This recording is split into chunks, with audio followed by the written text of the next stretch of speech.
So I am working with people who are calling me and saying, we want your help. We have businesses in natural resources, in tech. What's the government thinking about this? We're trying to work with this government in this province.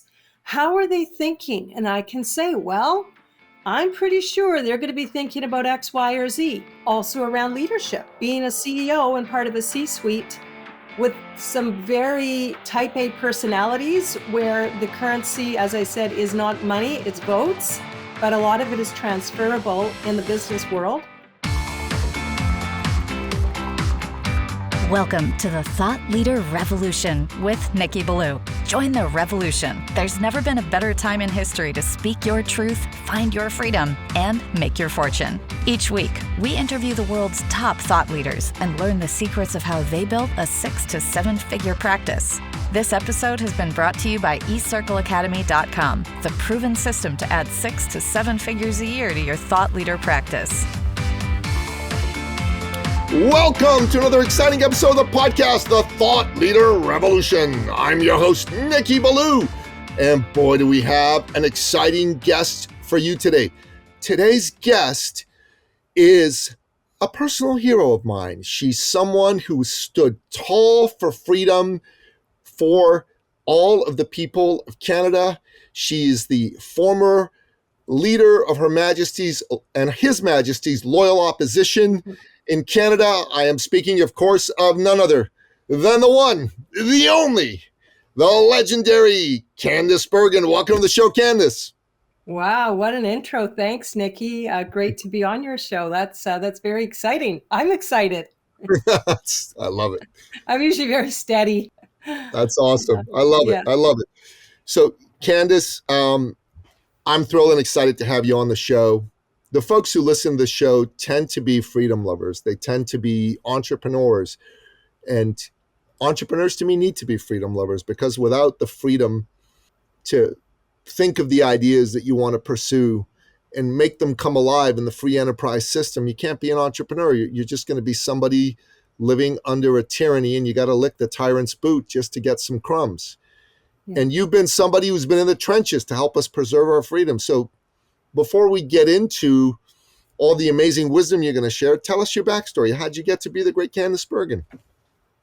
Well, I don't think I'm the great Candice Bergen. That's very kind of you, but I'm, anything I've accomplished, I just have to say I give God all the glory, because I'm Amen. Just so grateful for every opportunity that I've been given, and the things that I've been taught over the years, whether it's been through podcasts like yours, or books, or pastors, or mentors, to just recognize the value of living every single day to the best of your ability and doing the best you can.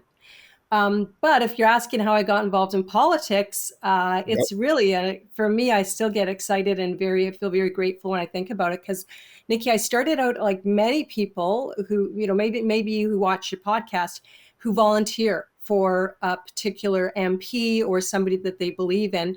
And so I joined the Alliance Party back in 1999 because I was frustrated with the government, the Liberal government, and I wanted to see change.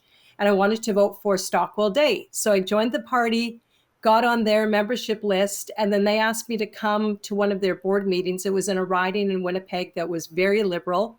And so, I could just hear my mom's voice, Nikki. Mom would say, Candice, if you say you're going to do something, you better follow through on your commitment. And she also would say, if you don't do something, you can't complain. So I went to the meeting, and, as it is in politics, if you've got red blood running through your veins and you can walk or stand, or not even, if you're just there, they'll put you to work. So I left being, I think, the vice president, and within a very short time, I got very involved in politics as a volunteer. I went on to help a man named Stephen Harper, who at the time nobody thought would win outside of Western Canada. And he wanted me to help him organize some of his leadership work that he was doing. And about 6 years into being a volunteer, I was starting to do a little bit more work for the party. And then the opportunity came up in my own home riding to run for the nomination. And that's a story in and of itself, because a lot of women, we typically don't have a ton of confidence in ourselves. We're thinking, am I political enough? can I do this? So it took a lot of encouragement, and but I did. I thought, what, I know how to win nomination races, and I'm going to try to do this. And it was a hard fought battle, but I came out winning the nomination, went on to win the riding. And I just cannot believe the things that I've been able to do, the work that I've been able to, the people I've been able to work with to accomplish so much. And then it really was, I guess, the pinnacle, being the leader in just such a very difficult time during our party's time, and even more importantly, our country. It was during the protests and the Emergencies Act. So that was really my political story. And I still think, wow, this Mennonite girl from rural Manitoba, and I got to do all of these incredible things. And yet I truly believe, Nikki, in my life, the best is yet to come. And I'm living my best life. Amen. I love that you started off by saying, give all the glory to God. I'm a Christian myself, and I believe really all of life is about giving all the glory to God. With Every him, all day I'm things are learning possible. that. Yeah, Yeah. more and more, just God and God's goodness and God's perfection is in everything we do, whether we see it or not. And it's just walking in that and choosing that path every day. Amen. Yeah. So let's take a walk down memory lane for a little bit. Around the time of the trucker protests and the Emergencies Act that the Trudeau Liberals decided to unleash on the populace. Why do you think all of that transpired the way it did? Well, we have to go a little further back. That wasn't just a one moment in time. There were a number of things that happened that led up to that. Yeah. And, it wasn't just the protest. You'll know that during that time and just before the time, we'd had an election and there was unrest in our party. And then the protest happened, and that unrest led to that current leader, Aaron O'Toole, being removed as leader. So there was a lot happening. But it all started obviously when COVID hit, Yeah. and many people immediately and initially, we were all concerned. We all wanted to do the right thing. We didn't know how bad was this pandemic. And then very quickly, there were many millions of people who were following the path of let's just do whatever the government says. And Yeah. there were others who said, well, I want to, obey the government and do my part, but I also have some valid questions that need to Yeah. be answered. And even at that point, people started to be shut down. How dare you question the lockdowns? How dare you question the masks? How dare you question the vaccine? And I think that was the genesis of the problem. And we see this continuously, Nikki, Yeah. where people, right now we have the West who has some real questions around, do we fit in Canada? Does Canada want us? How do we fit with this federal government? And of course, those voices are told, no, you must be quiet. You must be shut down because you're Yeah. not in the status quo. So it's the same with COVID, with the vaccine, with many governments' approach. And, we all know the story. I mean, truckers were our heroes. They were transporting things, food, necessary things to us. Thank a trucker, thank our healthcare workers. And then just as quickly as they were our heroes, they became the villain because they were told they had to get a vaccine. And if they didn't, they would not be allowed to work. And the fact is, the science did not back that up. The Yeah. vaccine did not stop the spread. I got vaccinated. Whether it did ensure if I got COVID, I was not as sick or not. I believe that was a factor in keeping us less sick from COVID. But the science was not out, and there was no room in the Trudeau government. There was zero capacity to listen to another view, or even, and as I would say, extend an olive branch of, we hear you, we are working as fast as we can to end these mandates, just some sort of reaching out to somebody who had a different view. And what happened, and I mean, I remember during the election in 2021, the Liberals wanted the election to be about the vaccine mandates. Yeah. The majority of Canadians, according to polls, supported the mandates, which that was, again, a moment in time. People were being told, you'll stop the spread if you get the vaccine and all of that. Yeah. So I understand people's position.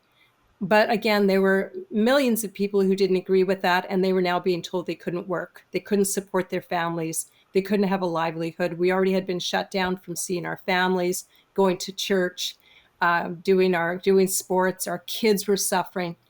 And it just reached a boiling point. And people said, let's go to Ottawa. If they won't listen to us, we will go see them and ensure they listen. And, then Trudeau said, they have unacceptable views. They're racist, misogynist. They're the fringe minority, Yep. Ultimate gaslighting. And I remember heading out, and, there was still a lot of people that are very angry at people like me, like Pierre, like many other people who listened to the truckers. And I know the first day they arrived, well, let me go back, because the election happened. Trudeau made the election about the vaccine. And, I think there were some in our party who were kind of trying to play a little bit of both sides of the issue, which never works. Never. As Margaret Thatcher said, you stand in the middle of the road, you get hit by traffic on both sides. You need to always take a stand for what you believe. Always. So we lost that election, and I would say we probably lost about 20 to 22 ridings because we split the vote with the PPC party. Yep. I know my riding was ground zero. They did very well in my riding, and my riding is made up of faithful, good, hardworking people who love their freedom. They're entrepreneurs, and they've had it with being told what to do with their own bodies. So we lost that election. There was tension in the party around that, tension in the caucus, because it felt like people were not being listened to. And then the protest was going on. And there were a lot of our Conservative caucus who just believed that these individuals had a right to be in Ottawa, and they had a right to be voicing their frustration, and they had a right to be listened to. So, we went and we talked with them. Many of them were from my riding. They were, like I said, good people. There were tears running down their face with care, with love for their country, concern. And but there was also joy. Nikki, we'd been so used to lockdowns, and I don't know if you were in Ottawa at all during that time, but it was a lot of joy. There was a lot of, I felt safe. I felt, it was not as the media described, and I think the mainstream media bear a big responsibility for fueling hatred and fueling division. So yeah, we were there. The party we had our own internal turmoil, came out of that though in a strong position. And then the government called the Emergencies Act. And, there's a whole story about how we came to our position. Looking back, you think, oh, it's easy. You're just going to oppose the Emergencies Act. But we had to really take a good look right in the midst of everything, because the truckers weren't leaving. We knew they did need to leave, or at least move, so that people could begin their lives again in downtown Ottawa. But yeah, we took our position, and we wanted to be on the right side of history. And I believe very strongly history shows that we were, by opposing it. Yeah, so that's a little bit. That's just a little bit of what was going on at the time. It's a wonderful synopsis. I didn't end up taking the vaccine. I come from a medical family. My mother was a nurse, an ER nurse for years. And I'm originally from Iran. We escaped Khomeini's regime because we're Christians from Iran, and that wasn't really going to work too good. Not going to work too good. My father was a man who built hospitals in Iran. He imported equipment, supplies. So I know a little bit more than the average person about the medical industry, and in particular about vaccines. And my whole concern with this so-called vaccine was it was done in 9 months, and a vaccine's normally an 8-year game. Like, you go through trial after trial. I think the more accurate statement for this is an experimental shot rather than a vaccine, because that's really what it was. It was an experimental shot. We didn't do 8 years of trials, none of that stuff. And so, and I respected people who felt strongly they wanted to take it. I just didn't want to take it. I just felt the jury was out as to whether this was going to work. And I also knew that on any virus, there's antibodies, and I got the Delta variant of COVID, and it was nasty. It knocked me out for 3 weeks. I couldn't eat for a week and a half of it. I lost 40 pounds almost. It was crazy. Which one was that, Nikki? Which year was that? Because there were so many of them. Was that early on? The Delta variant came out in late 21. Oh, okay. Right. So that wasn't towards the end, because I got it in it was when I was the leader, and that would have been in 2022. So I didn't get COVID to 20. So, and that wasn't a big deal at all. But yeah, you would have gotten it when it was still. Yeah.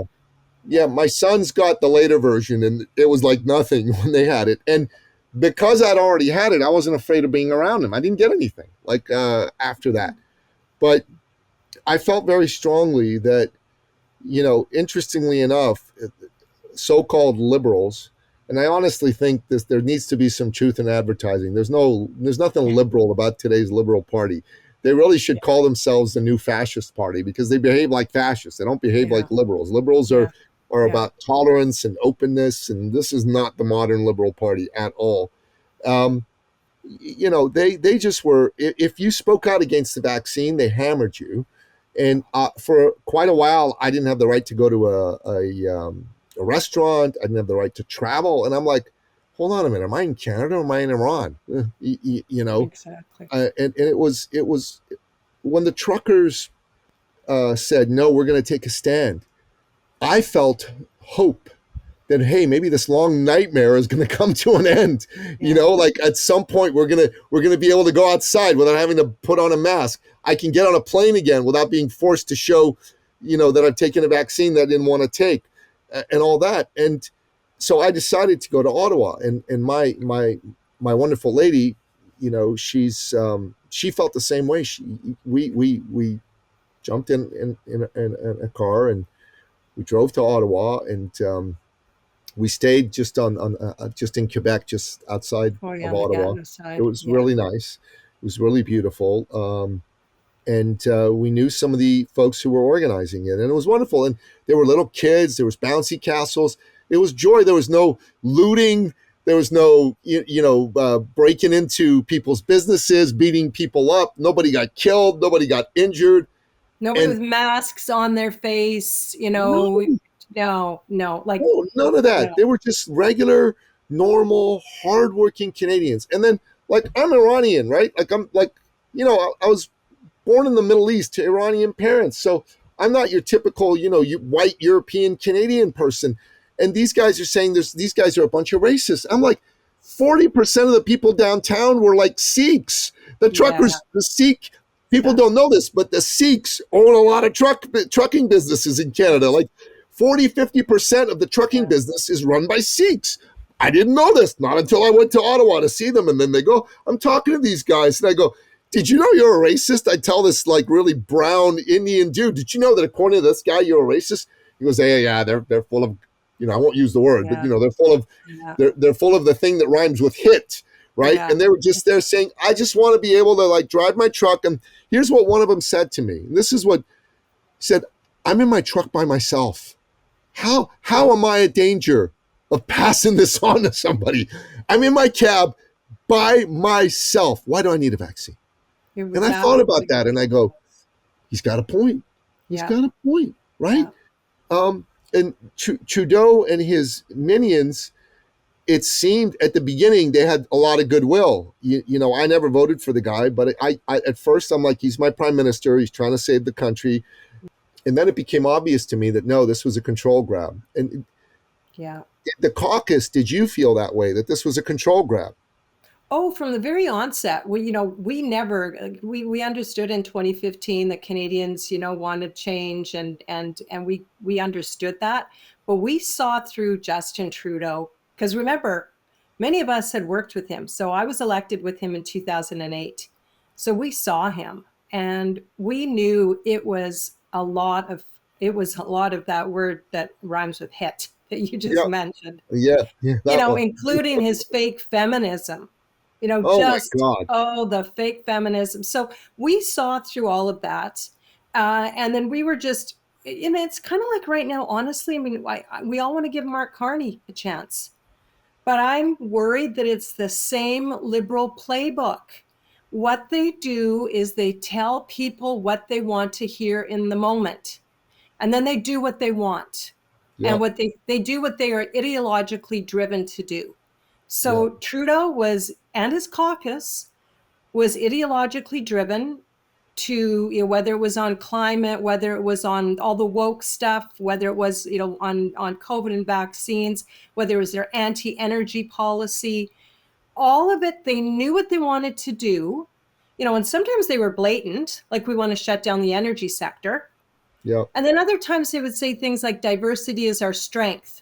And if you don't buy into what we want you to do, we're shutting you down, which is actually so contrary. I remember Andrew Scheer said this, and I'm somebody, if I hear something good, I steal it and try to make it my own, but I'm giving I credit call it to him. R&D, rip off and duplicate. Exactly.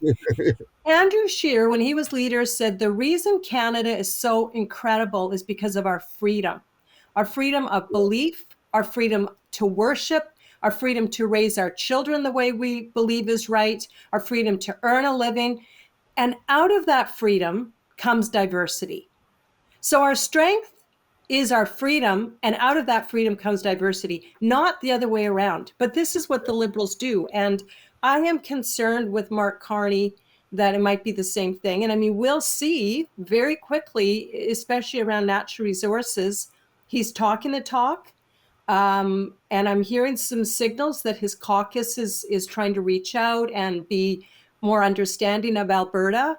But listen, in terms of natural resources, the money from investors it would be there very quickly, but they are looking at the government. They're not looking for signals. They're not looking for speeches. They're looking for real action to know if there can be certainty around the regulatory process, if the emissions cap's going to be lifted, things like that. And that money isn't going to sit around waiting. It's going to be gone very quickly. So I think Mark Carney has a very short opportunity. And I mean, he's off in Europe right now. Why does he keep saying we're European? I mean, I don't understand that. That's got me concerned. But can I say something that might be controversial for conservatives? Because now I Absolutely. can say all these things that I've thought, and I couldn't always say when I was in politics. Sure. And it's around what you talked about, the freedom to do what you wanted to do with your body. And I am of the same opinion. And I looked at COVID when COVID hit. I wasn't terrified of it. I always think I'm kind of a balanced person. I wasn't terrified of COVID. I had a healthy respect and fear of it in a sense, but I wasn't terrified. I felt the same with the vaccines. I wasn't terrified I was going to die in 2 years if I took it, but I also wasn't going to just I know some people took 7. I did 2 because I needed to fly, for various reasons. But ultimately, what I respected was people's right to do with their body what they wanted to in terms of vaccines. Now, here's a controversial thing. I'm also very pro-life. I've had 3 children. I believe that those children are inherently created by God from the moment of conception. They are precious. They are valuable. They are worthy of protection. I also recognize it is a very difficult topic, and I wish we could talk a little more about it in Canada because people have a whole bunch of views around that issue. But I hope that people like me who believe strongly in the sanctity of life can understand now a little bit more about how women feel about power over their body. And I don't know what the answer is on that. All I'm saying, Nikki, I think we need to do more of trying to understand other points of view. And I think those of us who support people having a right to not have a vaccine should at least be able to say, okay, you know what? Not sure what the answer is here. And I respect the sanctity of life, but I understand now when a woman wants power over her own body. So I'm just going to leave, not to get into that issue, but I just want to put that out there. Well, listen, I'm pro-life as well. I started off being pro-choice. I was a young man when Henry Morgenthaler went and had his crusade to make abortion legal in Canada, because it wasn't before that. And I cheered for him. The day I became pro-life was when my then wife was pregnant with our first son, and I was invited to go look at him in her belly. Mm-hmm. And I saw his face, his fingers, his hands, and I became pro-life. And I can totally appreciate a woman who doesn't want to be told what to do with her body. Believe me, I can totally appreciate that. But I am hardcore pro-life, and I say this, I'm always going to push every woman to choose life in pretty much most instances. Yeah. And No, I agree. I I think we should agree. fight for that. I think that's pro-lifers should fight for that. And we shouldn't be fighting women. Women are not our enemies. Our enemies are the evil people who want to kill babies in the womb and frankly are preying on a vulnerable woman's emotions to get her to make a life-changing decision in an instant. Yeah. And I can tell you, my ex-wife had abortions before she met me. She still cried herself to sleep over them. Cried herself to sleep over her dead babies. And for people to pretend that is not a thing, that women who have an abortion don't have any sort of emotional reaction toward it after that's done, is monstrous from my point of view. Yeah. And these Well, I didn't conversations mean to get should be onto had. the abortion issue. I didn't mean No, to no, get I onto get the it. abortion issue, No, I get it, but I'm no, just telling you my I point of just, view. as a woman, who's had three babies, and I just believe we should support families. Do everything Yeah, we can. I just read I was in Wendy's the other day, and yeah, Dave Thomas, the Wendy's guy, sure, the Wendy's he guy. he supports adopting. There was a big poster. There are 30,000 children in Canada who are waiting for adoption. Now, obviously, they're Really? not infants because infants go very quickly. And I remember when I chaired the Human Resources Committee, this would have been Sure. back in 2012, and we did a study on adoption. And there are, I couldn't remember the number then, but according to Dave and Wendy's, there are 30,000 kids. I'm 30,000. assuming they're probably 3 and up, Yeah, 3 to young teenagers. yeah, They need homes, they need parents. they do. And so it's, I No, wish that's we'd get more important. of that out, but yeah. So let's turn back to this conversation of the Carney liberals. My concern with Mark Carney is I think he's just as radical as Justin Trudeau, but he's 10 times as smart, which makes him, I think, more dangerous to our freedoms. I think he will say what he thinks people want to hear, but when push comes to shove, he'll do whatever it takes to stay in power. The whole campaign was about elbows up with the Americans, eh? And then the first time he's with Donald Trump, he's got his lips puckered up. I'm like, what are you doing? I don't think Pierre would have been as sycophantic as you are right now with Donald Trump.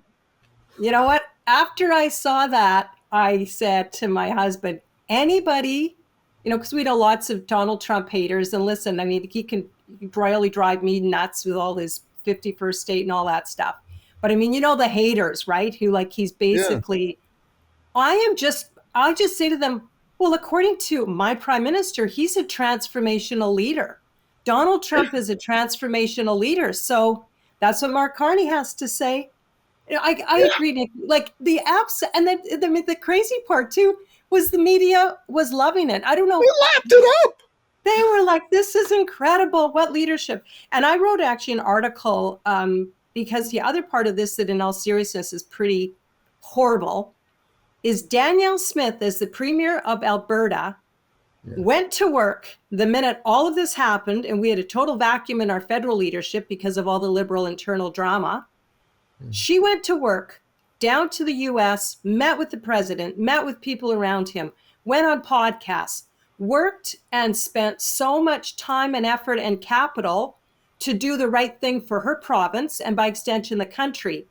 And what did the Laurentian elite say about her when she did that? She was a traitor. She was selling out her country. Mark Carney does it. Oh, he's a hero. Oh, isn't he smart? Isn't he politically savvy? I was like, the hypocrisy is astounding. It was nauseating to see the way he puckered up to Donald Trump's behind. It was nauseating. And he still does if it. a conservative leader had done it, I would have still said, this is nauseating. Don't do this. Have some dignity. Have some class. Oh my God. And listen, I say this as a man who, generally speaking, likes Donald Trump. I did not approve of his 51st state comments. I went on American TV. I have a good friend of mine who's a conservative TV host. His name's Wayne Allen Root. He's a personal friend of President Trump's, and I went on his show and I said, get the president to cut this 51st state comments out. Frankly, I think it's why the conservatives lost the election, because people got spooked. Actually, I think there's two reasons the conservatives lost the election. And that is the most important reason. But the second reason is, I think Pierre Poilievre made a strategic error. And I'm going to share with you what I think the strategic error was, and I'd like to get your comments on it. Pierre is an unbelievable human being. He's wonderfully talented as a communicator. He is a man with deep convictions, and he shares those convictions effectively, and he communicates them well. But my God, this one strategic mistake is he did not overrule his campaign manager on some issues that I think in his heart of hearts, he thought, maybe I should do this, but his campaign manager said no. And this is when the American podcasters started to invite him to go on, in particular, Joe Rogan. I understand that Jenny Byrne vetoed that. And I understand that she said, nope, you can't go on because right now Canadians would see that as kowtowing to the Americans and it wouldn't go well. So he didn't. I happen to be in my regular business somewhat of an expert on podcast guesting. I've been a guest on almost 800 shows in the last 3 years. I understand the whole medium very well. I understand how to utilize it to build relationships with hosts and to move the market and move the needle. I believe Donald Trump was elected because he went on all these podcasts in the US. He went on Joe Rogan. He went on a whole bunch. In fact, I did a study of it. He got about 700 million views because of going on those shows. That's an insane number, 700 million views. And the people that were listening to those shows were apolitical. They were not necessarily going to vote for anybody, but my estimation is he got about 4 million people to vote for him that wouldn't have voted for him, that would have just not voted at all or voted for a fringe candidate. And they voted for him, and his margin of victory was just over 3 million votes with Kamala Harris. So he won because of podcasts. And I think Pierre would have won because of podcasts if he had gone on the shows. I think he'd have gotten because a lot of people listen to Joe Rogan that are Canadians. I think he would have gotten some apolitical, younger Gen Z type people to vote for him. My estimation, it would have been about 500,000 votes. And I don't think he would have lost a single conservative voter, because I think all the people that voted for him were committed to vote for him. They were not going to be persuaded that him going to the US means, no, I'm not going to vote for Pierre anymore. I think he'd have kept all those voters and he'd have added 500,000 more, and he would have won enough ridings to beat Mark Carney. What do you think? Am I right? Am I wrong? And why? Well, I talked to Pierre right after the election, and we had a very good talk for almost an hour. And because I've been around after leaders have lost, and I understand what caucus is feeling and thinking, and our membership. So I really appreciate that he called me and he wanted my advice. So you know what though, we didn't in my mind, talking about how the campaign was run. That wasn't what I was going to talk to him about. I wanted to talk about moving forward. But I'll tell you, Nikki, I'll be very honest with you, because I've also worked in a lot of campaigns, and I understand the dynamics of making those kinds of decisions. So. And I haven't talked to Jenny Byrne. I know Jenny. I've worked with her closely in different scenarios, but I've not spoken with her in probably a year and a half or 2 years. So I don't know, did she make that decision? I have no idea. But according to Joe Rogan, she did. According to Rogan, he said that publicly. I probably would have concurred with that decision, Nikki, and I'll tell you why. And you compared to Donald Trump. Frankly, I don't know that there was anything more that Pierre could have done to have won the election. To your point, we got just over 8 million votes. They got just under 8.5 million votes. So, 500,000 votes.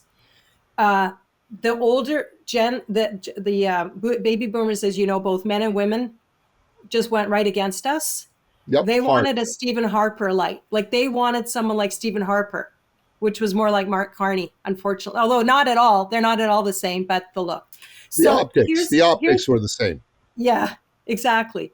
So there was not the same election. Donald Trump was not running. Donald Trump literally did interfere in our election, and he absolutely affected the outcome.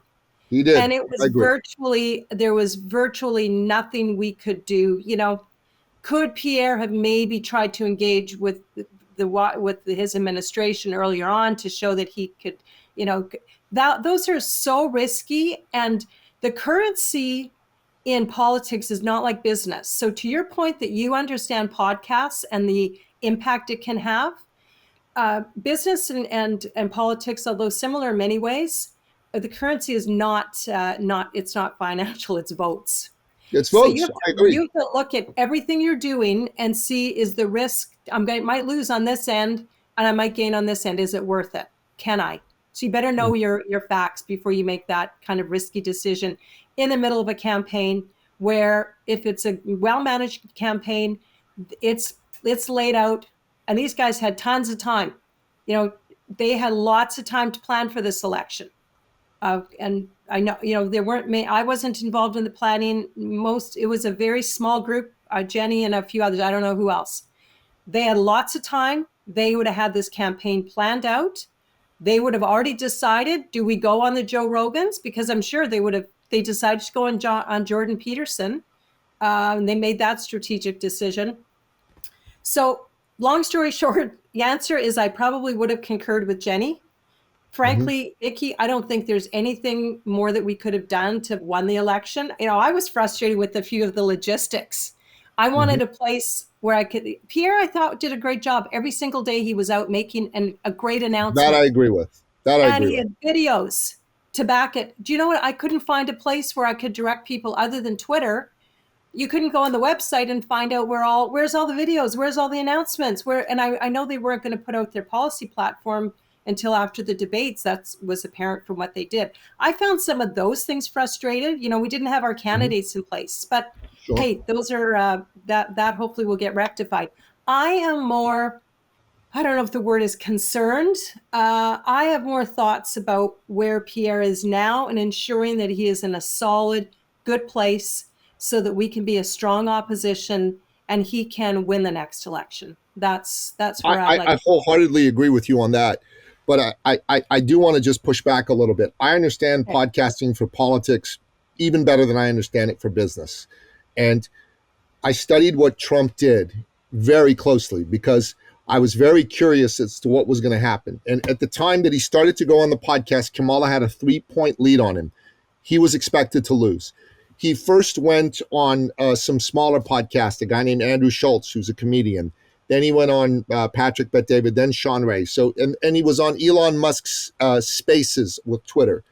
He did all of that stuff. Then he went on Rogan. When he went on Rogan, that was 100 million views by itself. So that was like almost 1/7 of the total views that he got. We took a look at the numbers. The majority of the people who listened to the shows were Americans, although not all. Lots of Canadians and other people listened to the shows. But the demographic of most of these shows tended to be low propensity voters, Gen Z young men. And in Canada, the baby boomers, right, the generation just above me, I'm about to turn 58, they went hard for Carney and for the Liberals. My generation, the Gen X, we went conservative. Gen Z went hard conservative, harder than any generation, which is unusual because, the younger people don't usually go conservative. They usually go liberal. But they can't buy a house. They're like freaking out about a lot of things. But they didn't vote in nearly the same percentage as the baby boomers and the Gen Xers did. And why I think it was a mistake to not go on Rogan is because I believe they listened to those shows. Pierre would have had an opportunity to present himself to a lot of voters that way. And I believe this in my heart and soul. Not a single conservative voter that ended up voting for him would have been persuaded to not vote for him as a result of him going on Rogan or on any other show. They were so hungry for change. Like unless he was caught, I don't know, killing babies in the street, there was nothing that was going to change their mind. By the rallies, that you're right. Yeah. Our support was solid. I mean, it grew. We went from our highest mark was 39% under Harper. We won a majority government, and now we got 42%. And so you could, you know what, Nikki? I mean, you could very well be right. Like I'm just looking forward for the next election. Yes. I think Pierre needs to go on some of these podcasts now. I don't know if Rogan is the right one to go on. Rogan might be a little ticked because they didn't go on his show. Who the heck knows? He might say, now forget it. I don't want you. Yeah. No, he might, but I know he hates the Liberals. Like he hates Trudeau. He hates Carney even more. But we'll see. But in my opinion, Jordan Peterson, the show he went on was great, but he went on it well before the Trump comments. He needed to go back on it after the Trump comments. He should have gone back on more shows. Yeah. If I were him, I'd be doing everything he was doing, and I'd say, okay, get me a big podcaster a day for me to go on at the end of the day in the rally, in the bus, conversations with Pierre on the bus. Man, that would have made a difference. I believe it would have still been tight, but I believe if he'd have done that one strategic decision went the wrong way, in my opinion. And I really hope that people here in Canada in the conservative movement are going to study what Trump did on the podcast, really study it. I'm happy. I'll be a volunteer. I'll sit down. I'll do a presentation. I'll show them what happened. And you got to get podcasts are how you're going to communicate with people. The mainstream media hates us. As you know, the way they spoke about Pierre, they made him sound like he was the devil incarnate. And I mean, Are you talking about the same guy? No. This guy's a good guy. You're out of your mind to say that. We need to talk around them. Social media and podcasts are what we've got to do. And we've got to find podcasts, long-form podcasts are Pierre's strength because he's a good speaker. He speaks truthfully. There's nowhere to hide in long-form podcasts like this. You and I are having this conversation, not that you're trying to hide, but there's nowhere for you to hide. Like if I want to ask you a question, you can't pretend, soundbite, I'm going to call on the next guy. Yeah. And that is Pierre's strength. He's amazing at that sort of thing. I believe Mark Carney doesn't have a solid government. Yeah, he's got more seats than the Liberals had before, but he's also got an opposition that hates him more. The NDP isn't under Jagmeet Singh ready to do his bidding. So anyways, these are my thoughts. Well, I think what you're talking about, though, for me, points to sort of a bigger challenge that I've seen. Frankly, I saw it with all of the past opposition leaders that I worked with. And this is a tough one. I think for business, I think for any leader, here's what I see. They get very insular, and they start with a mode of we're going to consult and we're going to bring in people to make decisions, but then very quickly becomes very small.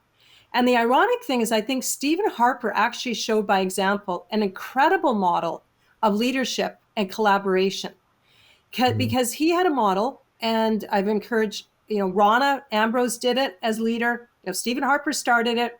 Ronna Ambrose did it.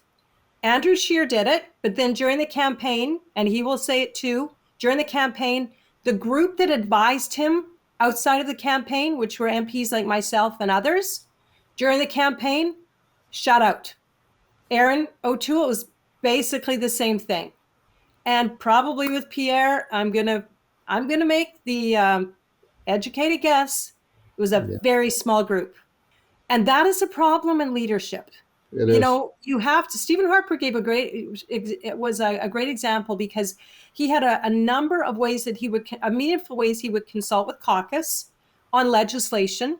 Would go through the minister's office, then it would go to a smaller committee, then it would go to a number of levels of the leadership team, and eventually a decision would come to caucus.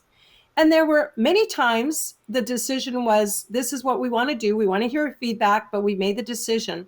But there were also times when Stephen Harper in that room would say, well, you've changed my mind, and we're going to go another direction. And I saw the same with other leaders. Andrew Scheer, we would make a decision at the leadership table. We would go to caucus, and caucus would say, that ain't going to work. So we'd have to go back to the drawing board. And during elections, these leaders have to find ways or instruct their campaign manager You need to listen to our MPs on the ground. You need to listen to another point of view. Campaigns change. Podcasts now have a major impact. But if there's no The voice impact. saying that, if you've got one or two people and they're old school, and maybe 90% of the time old school works, but they're not listening to any other opinions, this is what happens. So I think this is, you're talking about one issue. There's probably other issues where decisions were made and made very quickly, made by a very, very small group of people, and they may indeed have been the wrong ones. So Candice, I'm happy to, offline show you the analysis I put together of podcasting in the U.S. election and what it did. And I've considered putting a similar kind of model together for what could have been Pierre's reach if he'd have gone on the following podcasts that wanted him on. And what I based on that, I believe there was 500,000 votes of Gen Zers who ended up not voting at all that would have voted for him. And whoa. And in the next election, that number will be bigger. Yes. Unless the next election is before the end of the year, then it'll be about the same. But if it's in 26, 27, he better have his podcast strategy now. He better be going on shows now.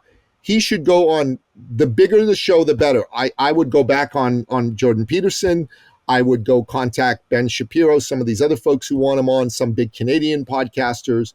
And I'd be talking about the issues that matter and why he believes what he believes. Because the young kids listen to this stuff. My son listens to this stuff.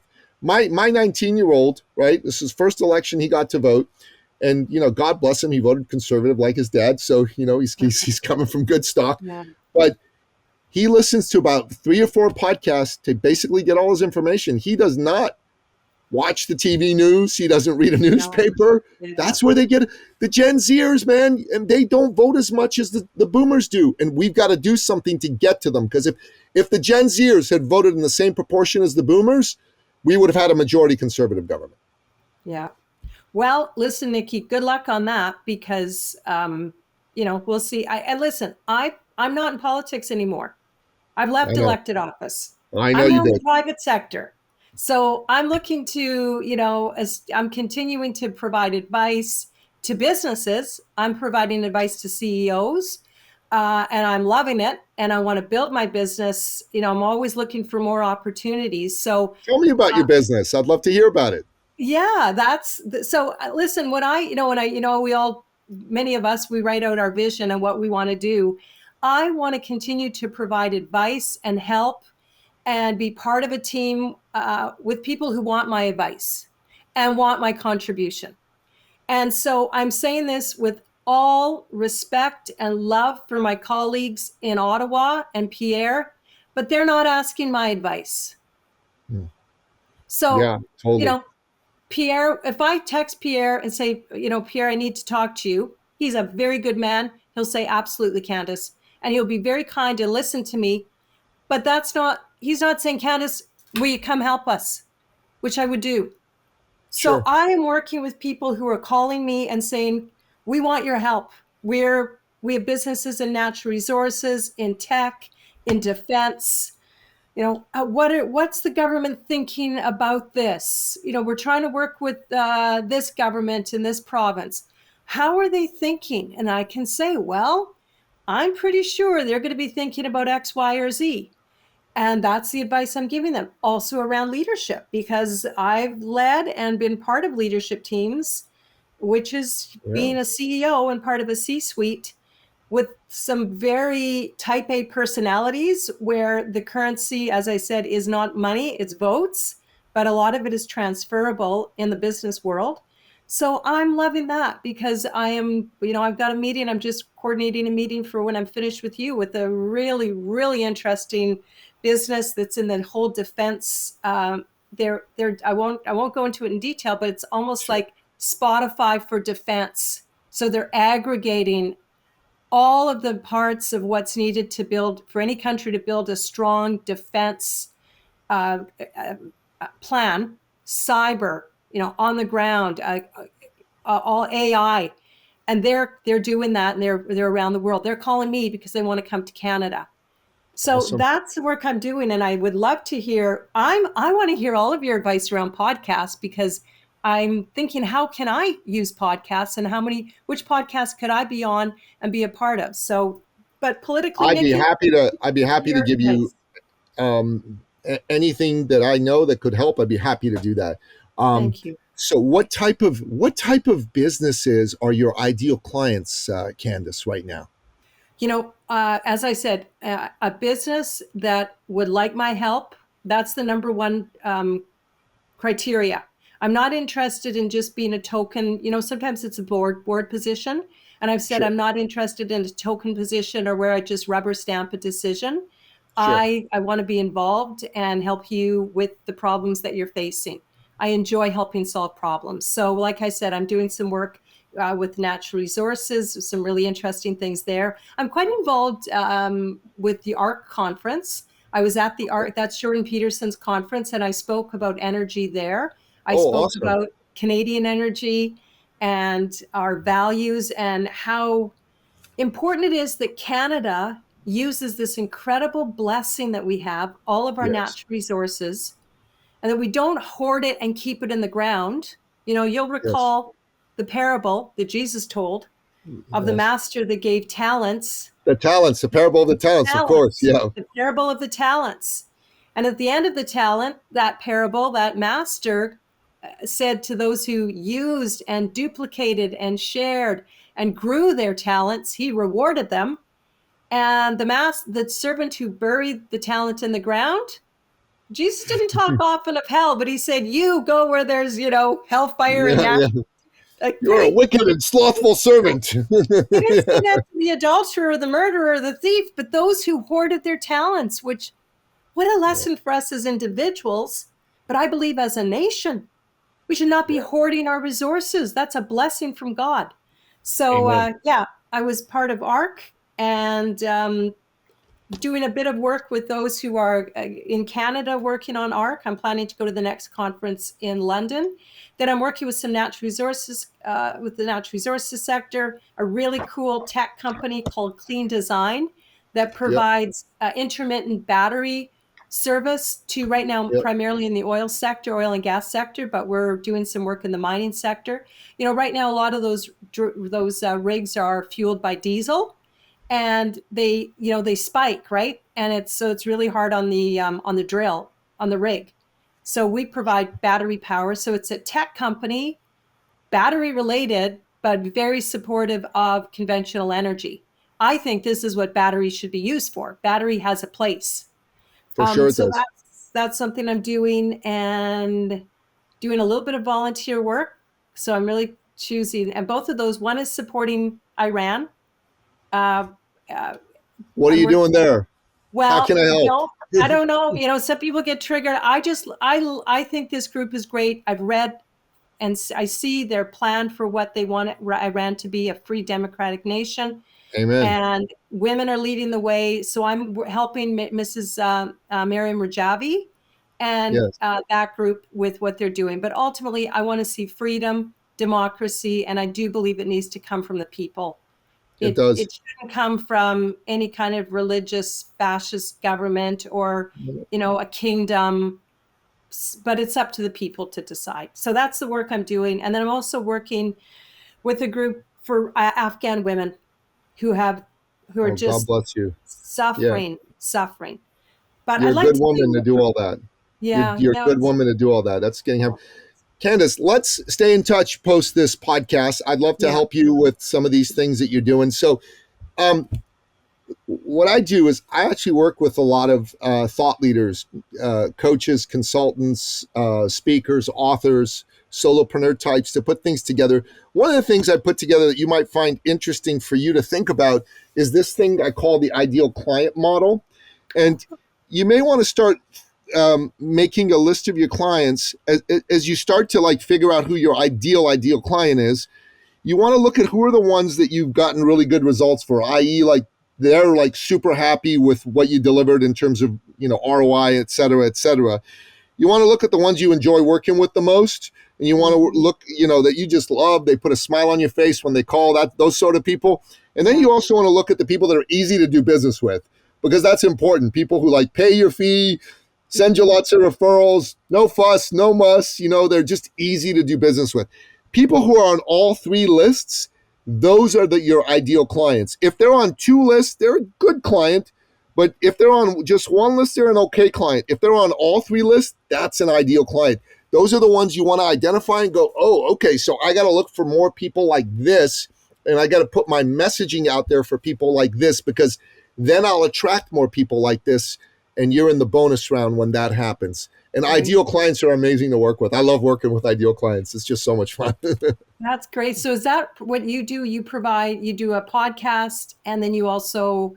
I work with coaches and consultants. That's what I do. I help them kind of become thought leaders. That's my podcast called The Thought Leader Revolution, and we work with top thought leaders. But that's what we do. But you're getting your business going. I'm happy to chat with you about podcasting, but start thinking like this about who you want to get to, because you'll avoid a lot of heartache. I went through kissed a lot of frogs before I got to my princesses. As it were. That's a good point. And I'm getting better. And I've even had to tell some women that like me are former politicians. And, the other thing we had trouble doing is asking to be paid. We're so used to, as public servants and being MPs, you just, if someone invites you to do something, you do it. And, the men have no problem. We always joke, the men have no problem asking getting paid. What's with us women? No. Why don't we ask to get paid for some of the stuff we do? Not everything. There's things that are, and there's pay isn't monetary always. Sure. Sometimes there's other things. But yeah, I'm getting pretty good, and I'm picky and choosy as well, Nikki, because I'm not doing this full time. I'm Sure. what I call semi-retired, and I really am enjoying the freedom to do what I want to do, but I still get excited when I have a challenge and I have a new client to work with, and I feel like I can help them and they want my help.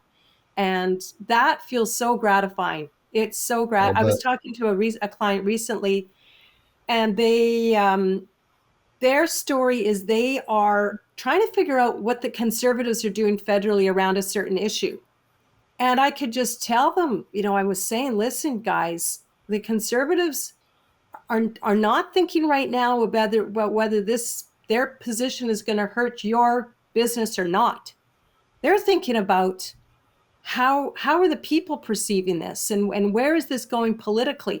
So, I just talked, and then my clients were like, wow, we never thought of that, and this is so helpful. And doesn't that feel good, Nikki? Like you said, part of one of those circles, right? When you just leave a meeting and you go, wow, I really gave them value, and it felt good, and it felt effortless, which is good. There you go. It's a beautiful thing. So Candice, we like to end off each episode by asking you, as our guest expert, what are your top 3 expert action steps? These are your 3 best pieces of life or business advice in bullet point form that you believe will help my listener go to the next level. So what say you? Well, there's something, I spoke to a lot of young people who wanted to get involved in politics. And so I narrowed it down to 3 things based on my own life experience in politics. But I think this translates to everything in life. So my first piece of advice was show up. Try to say yes. So I showed up to a meeting, a political meeting. Just show up, be there, like literally. My second piece of advice was do the work that nobody else wants to do. Whether in politics it was say you'll knock on those doors, say you'll make those phone calls, say you'll tell them you'll do the work, because a lot of people don't want to do the work. So show up, do the work that nobody else will do, under promise and over deliver. So if you say you're going to make 10 calls, make 20 calls. And again, I think in life and in politics, certainly that makes a huge impression. If you're a young person and you're working or volunteering for somebody and you're doing that somebody could in a very short time be in government and be a minister, or even in my case, the prime minister, and come to you and ask for your help, your support. So yeah, those would be my 3 things. Those are 3 awesome expert action steps.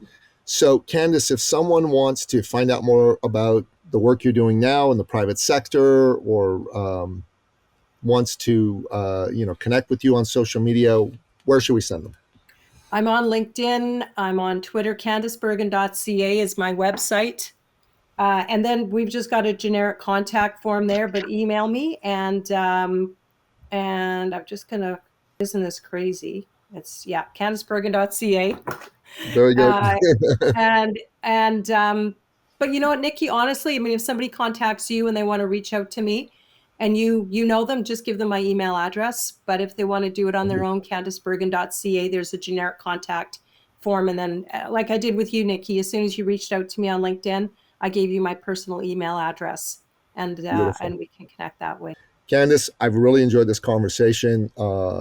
Please, let's stay in touch. If there's anything I can do to be helpful to you, it would be my honor to do so. God bless you. Thank you for coming on the show. Thank you for having me. I really enjoyed it. And I offer the same to you. Anything I can do to help you in any way. And freedom for Iran. I'm sure you're thinking about your beloved country right now. We've got a lot of family back in Tehran, and they finally came up for air because the internet was cut off, and I know that they're safe, thank God. But it's been a crazy last couple of weeks. But God is good. I pray to the Lord every day that the people of Iran will be free again. Amen. Amen. And that wraps up another exciting episode of the podcast, The Thought Leader Revolution. To find out more about today's amazing guest, the one and only Candice Bergen, go to the show notes at thethoughtleaderrevolution.com, or wherever you happen to listen to this episode, be it iTunes, Google Play, Audible, YouTube, Rumble, or what have you. Until next time, goodbye. This episode has been brought to you by eCircleAcademy.com, the proven system to add 6 to 7 figures a year to your thought leader practice.